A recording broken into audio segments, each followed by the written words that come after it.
छात्रों, आज हम आपकी पाठ्यपुस्तक आरोह के पहले अध्याय का दूसरा भाग अर्थात डॉक्टर बच्चन जी की दूसरी कविता, पहले आप पढ़ चुके हैं आत्म परिचय, दूसरी कविता दिन जल्दी जल्दी ढलता है पढ़ने जा रहे हैं।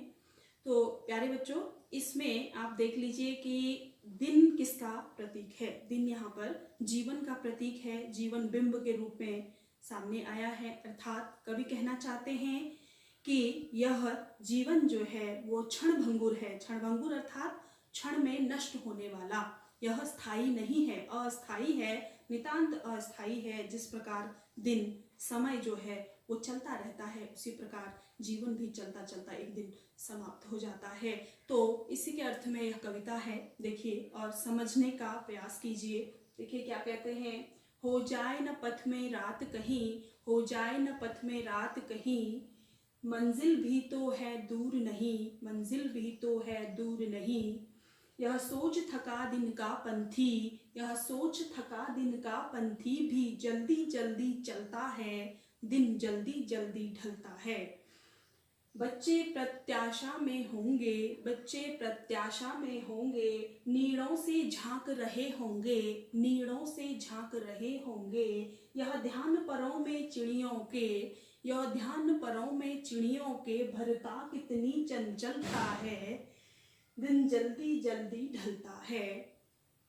मुझसे मिलने को कौन बिकल, मुझसे मिलने को कौन बिकल, मैं होऊं किसके हित चंचल, मैं होऊं किसके हित चंचल, यह प्रश्न शिथिल करता पद को, यह प्रश्न शिथिल करता पद को, भरता उर में विह्वलता है, भरता उर में विह्वलता है, दिन जल्दी जल्दी ढलता है। तो देखिए इसका हम अर्थ समझने का प्रयास करेंगे। कवि क्या कहना चाह रहे हैं संपूर्ण कविता में। इस छोटी सी कविता के माध्यम से कवि कहते हैं कि हो जाए न पथ में रात कहीं। अब देखिए इसका सबसे पहले हम जो कठिन शब्द हैं उनको देख लेते हैं। कठिन शब्द यानी कि तत्सम शब्द, अर्थात आत्म परिचय में भी आपने पढ़ा कि उनकी जो शब्दावली है वो थोड़ा तत्सम प्रधान है, अर्थात उसमें संस्कृत के शब्दों का बाहुल्य होगा, प्रधानता होगी। तो इसमें भी है, देख लेते हैं। पथ यहाँ पर क्या है, पथ का तात्पर्य हो जाएगा आपका रास्ता, इसको हम लिख लेते हैं। और मंजिल मतलब हो जाएगा, इसको हम यहाँ लिख लेते हैं लक्ष्य। और फिर है पंथी, पंथी का मतलब होता है यात्री। बाकी इधर है प्रत्याशा, प्रत्याशा मतलब होता है आशा। आगे है नीड़, नीड़ जब आप छोटे रहे होंगे आपने कविताएं पढ़ी होंगी। नीड़ अर्थात घोंसला। चंचलता, चंचलता कहते हैं अस्थिरता को, अस्थिरता यानी कि जो स्थिर नहीं होता है, अर्थात चलायमान होता है, चंचल होता है, उसे चंचलता। फिर है आपका विकल, विकल मतलब होता है व्याकुल। चंचल आपको ऊपर बता ही दिया। हित, हित का तात्पर्य होता है या तो लिए हो जाएगा या आप जैसे हम कहते हैं किसके लिए या किसके वास्ते, तो इसका हम वास्ते भी लिख सकते हैं। फिर है आपका शिथिल, शिथिल का अर्थ हम यहाँ पे लिख देते हैं ढीला। और जो आपका एक शब्द और है विह्वलता, इसका मतलब या तो आतुरता आप लिख सकते हैं या फिर हम लिख सकते हैं बेचैनी। तो अब हम इस कविता की व्याख्या समझने का प्रयास करते हैं, अर्थ समझने का प्रयास करते हैं।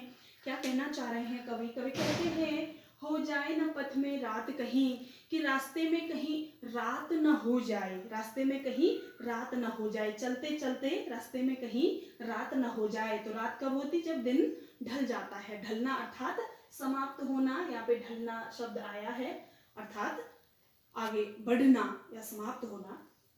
तो कहता है हो जाए न पथ में रात कहीं, कि पथ में रास्ते में कहीं रात न हो जाए। तो रात होने की बात कवि क्यों कहते हैं, आगे समझिए। मंजिल भी तो दूर नहीं, कि मंजिल भी तो दूर नहीं, ऐसा सोच करके जो यात्री है, यह सोच, ये दो पंक्तियों में लिखा है जो, वह सोच करके, क्या सोच करके, यह सोच थका दिन का पंथी, सारे दिन भर कार्य करके जो पंथी है, पंथी अर्थात यात्री है, वह यह सोचता है कि कहीं मुझे मंजिल पर, लक्ष्य पर पहुंचने से पहले कहीं रात न हो जाए, भी जल्दी जल्दी चलता है। और वह जल्दी जल्दी चलने लगता है। क्यों जल्दी जल्दी चलने लगता है? उसको लगता है कि कहीं रास्ते में रात न हो जाए, और जबकि मेरी मंजिल जो है दूर नहीं है। इसको आप इस अर्थ में भी समझ सकते हो कि जैसे आपको कहीं जाना है और पैदल, अब तो आप गाड़ी के माध्यम से जाते हैं, लेकिन जिस समय पे जो है पैदल चलने का था, पैदल लोग यात्रा किया करते थे, तो उस समय क्या होता था कि जैसे आपको पता है कि भाई मुझे इतनी दूरी पर जाना है, इतनी दूरी पर मेरा गंतव्य है, अर्थात मुझे वहां पहुंचना है, और आप थोड़ा सा चल लिए, आपको थोड़ा सा है कि इतनी दूरी मुझे और तय करनी है और रात होने वाली है, तो आपके कदमों में अपने आप क्या हो जाती है? अपने आप चंचलता आ जाती है, अपने आप जल्दी जल्दी जल्दी जल्दी आप चलने लगते हैं। और कवि यहाँ पे क्या कहना चाह रहे हैं? कवि कहना चाह रहे हैं कि जीवन में यदि जो है क्या होता है, लक्ष्य समीप हो तो जो जीवन रूपी, जीवन को जीने वाला जो मनुष्य है वह क्या सोचता है?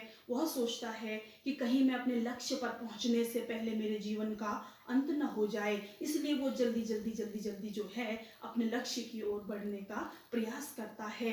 तो आगे कहता है, दिन जल्दी जल्दी ढलता है, यह दिन, यह समय जो है वो फटाफट चल रहा है, अर्थात लगातार वो गतिमान है, वो किसी का इंतजार नहीं करता है। आपने सुना होगा, कई बार आपको कहा जाता कि आप जो है पढ़िए, समय किसी का इंतजार नहीं करता है, क्योंकि समय तो गतिशील है, उसे ये फर्क नहीं पड़ता कि आप चल रहे हो उसके साथ या नहीं।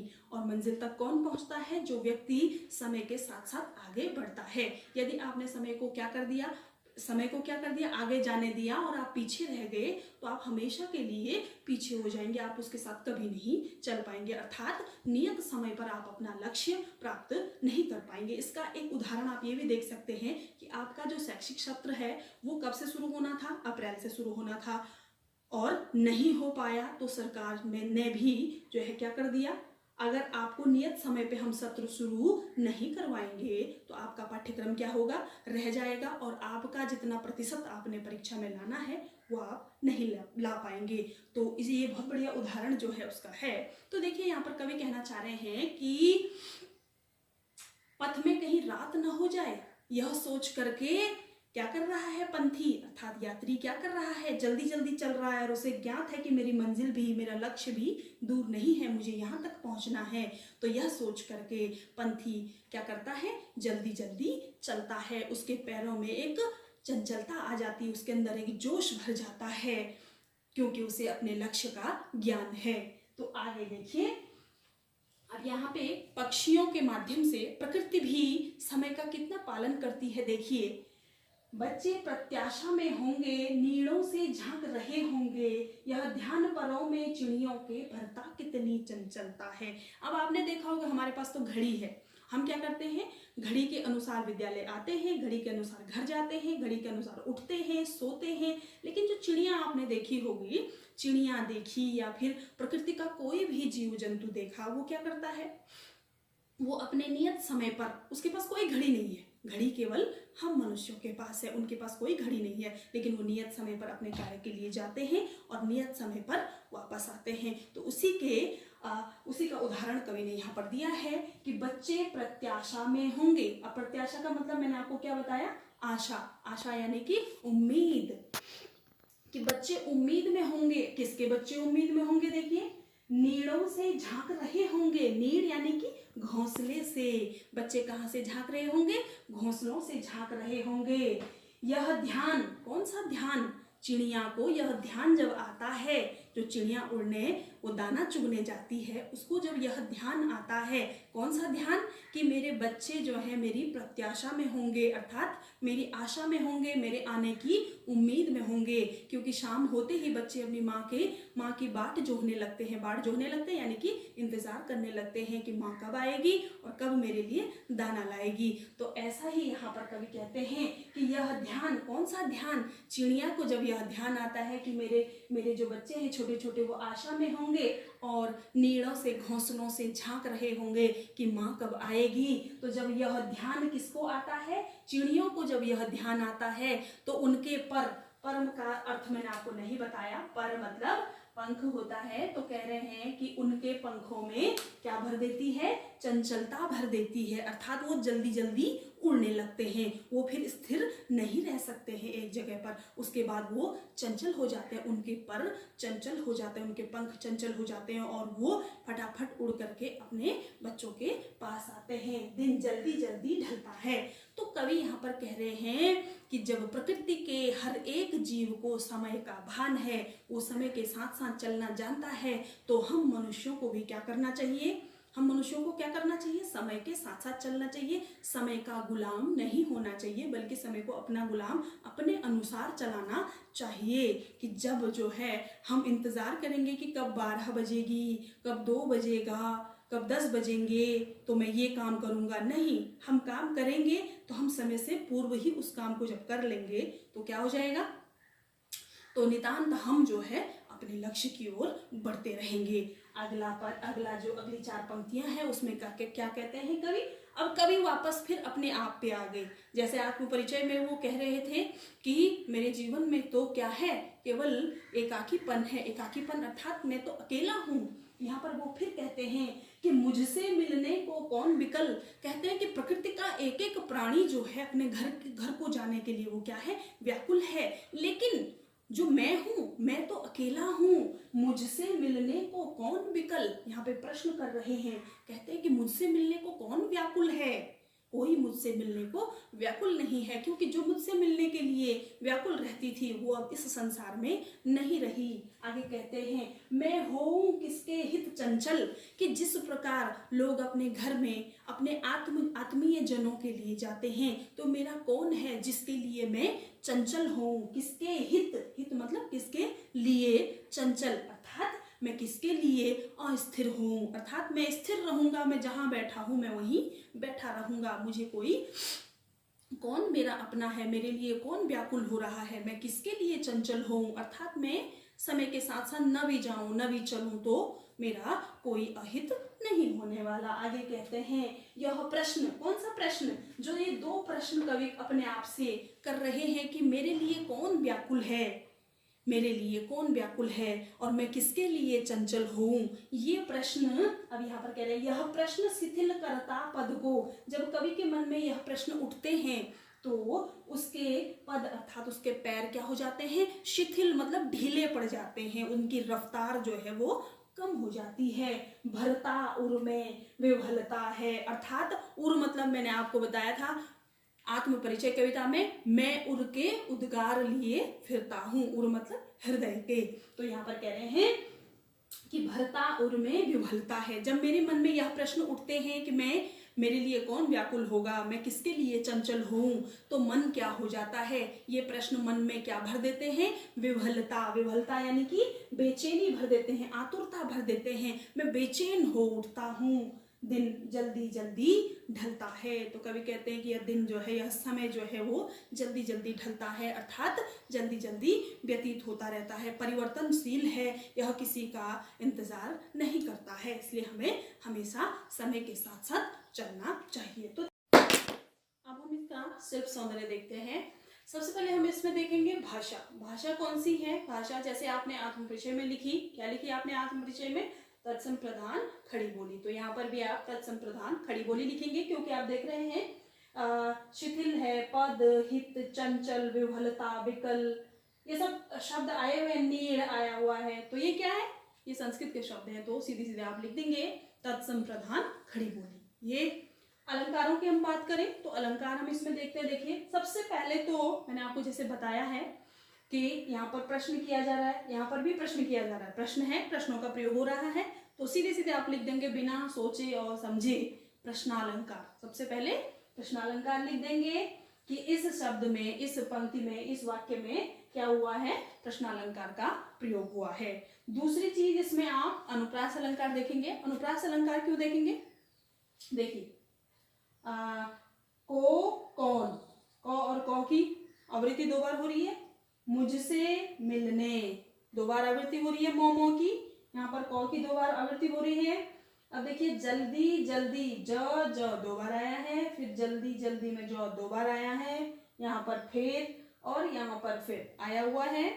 तो यहाँ पर एक तो अनुप्रास होगा, दूसरा क्या होगा, जब एक ही शब्द दो बार आएगा किंतु अर्थ परिवर्तन नहीं होगा, तो मैंने आपको बताया था पुनरुक्ति प्रकाश अलंकार। मैंने आपको क्या बताया था, पुनरुक्ति प्रकाश अलंकार, जहां पर एक ही पद एक ही शब्द की जो है दो बार आवृत्ति हो किंतु अर्थ न बदले। एक तो इसमें अनुप्रास भी हो ही जाएगा और दूसरा इसमें पुनरुक्ति प्रकाश अलंकार भी हो जाएगा। अब इसके अलावा देखिए इसमें हम देखते हैं रस। रस इसमें सबसे पहले यहाँ पर कवि का मन थोड़ा सा व्यथित है, अपनी पत्नी के बारे में वो बता रहे हैं, सोच रहे हैं, उनके वियोग से वो व्यथित हैं, तो यहाँ पर वियोग श्रृंगार रस हो जाएगा। दूसरा इसमें यहाँ पर चिड़ियाओं का अपने बच्चों के प्रति उनका ध्यान, उनका जो उनके प्रति जो उनका क्या है, प्रेम वात्सल्य है। अर्थात मैंने आपको 11वीं में बताया था कि माता पिता का अपने बच्चों के प्रति जो प्रेम होता है उसे क्या कहते हैं, वात्सल्य रस। वो क्या कहलाता है, वात्सल्य, वात्सल्य कहलाता है। तो जहाँ पे ऐसा वर्णन हो वहां पे वात्सल्य रस हो जाएगा। तो देखिए यहाँ पर इन दो पंक्तियों में, ये 3 पंक्तियों में क्या हो जाएगा, वात्सल्य रस। यहाँ पर कवि यह बताना चाहते हैं कि केवल मनुष्य ही नहीं बल्कि इस जगत का हर एक प्राणी अपने शिशुओं से बिल्कुल वैसा ही प्रेम करता है जैसे हम मानव, वैसा ही वात्सल्य भाव रखते हैं जैसे हम मानव रखते हैं। अच्छा, फिर आप देखिए इसमें हम देखेंगे पूरी कविता में कवि ने क्या किया है, जीवन की क्षण भंगुरता को बताया है। इसको आप विशेष के अंतर्गत लिख देंगे। पहले तो आप ये सब चीजें लिखेंगे, उसके बाद यदि आप विशेष में भी 3-4 पॉइंट लिख देते हैं तो आपके बहुत अच्छे अंक आने की संभावना रहती है। तो इसमें आप एक तो ये लिखेंगे कि पूरी कविता में कवि ने जीवन को क्षणभंगुर बताया है, अर्थात क्षणिक, क्षण भर में नष्ट होने वाला बताया है। इसका कोई पता नहीं है कि व्यक्ति यदि आ गया है धरती पर तो वो बरसों जिएगा, नहीं, कोई आवश्यक नहीं है। जो आया है उसने तो जाना ही है, लेकिन उसका समय निर्धारित नहीं है, वो कभी भी जा सकता है। आने का तो समय निर्धारित होता है लेकिन जाने का नहीं होता है। दूसरी चीज इसमें देखिए आप पूरी कविता में जो है वो जीवन को बिंब के रूप में प्रस्तुत किया गया है। दिन जो है मान लिया गया किसको, जीवन को। यहाँ दिन जल्दी जल्दी ढलता है, दरअसल किसे कहा गया है, जीवन को कहा गया है कि जीवन जो है वो जल्दी जल्दी ढलता है, अर्थात जल्दी जल्दी गुजरता है, समय जल्दी जल्दी गुजरता है। दूसरी चीज यहाँ पर देखिए एक चीज ये कि बच्चे नीड़ों से झांक रहे होंगे, नीड़ों से झांक रहे होंगे मतलब नीड़ों से वो देख रहे होंगे। तो यह कैसा बिंब है, ये दृश्य बिंब यहाँ पर कवि ने प्रयोग किया है। और दूसरी चीज यहाँ पर एक इन 4 पंक्तियों में एक ये भी है कि कवि ने उस व्यक्ति की मनोदशा को व्यक्त किया है जो एकाकी जीवन व्यतीत करता है। एकाकी यानी कि जो अकेला रहता है, अकेला अपने जीवन को व्यतीत करता है। उसके मन में बार बार ऐसे प्रश्न उठते हैं कि मेरे लिए कौन व्याकुल है, मैं क्यों जाऊं घर में, ये कार्य क्यों करूं, अपने इस लक्ष्य को क्यों पाऊं। जीवन में कोई हो अपने तो व्यक्ति जो है निरंतर आगे बढ़ता रहता है। लेकिन यहाँ पर कवि ने एकाकी जीवन व्यतीत करने वाले अर्थात अकेले जीवन व्यतीत करने वाले व्यक्ति की मनोदशा का वर्णन किया है।